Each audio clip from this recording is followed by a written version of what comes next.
टीफी but police मुकाबले में हलाक। लाहौर की 40 साल खूनी दुश्मनी का एक बाब आखिरकार बंद। मगर क्या खून का ये खेल रुक पाएगा? दुबई से गिरफ्तार होने वाला टीफी बट, जो अमीर बाराश टीपू कत्ल केस में इश्तिहारी था, गुज़िश्ता रात थाना कोट सब्जल की हुदूद में पुलिस मुकाबले में मारा गया। पुलिस के मुताबिक इसे तफ्तीश के लिए ले जाया जा रहा था जब साथियों ने हमला किया।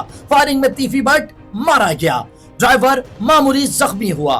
टीफी बट पर 16 मुकदमात थे। बेशतर में बरी हुआ मगर टीपू कत्ल केस में इश्तिहारी था। इसके भाई अजहर गुलशन ने पहले ही अदालतों और आला हुकाम को खबरदार किया था कि मेरे भाई को मावराए अदालत ना मारा जाए। टीफी बट का ताल्लुक गवाल मंडी से और टीपू टरका वाला खानदान गुड्स ट्रांसपोर्ट से वाबस्ता था। जायदाद और चौधराहट की जंग ने दोनों खानदानों को खून के समंदर में धकेल दिया। अब तक 25 से ज्यादा जानें इस दुश्मनी की नजर हो चुकी हैं।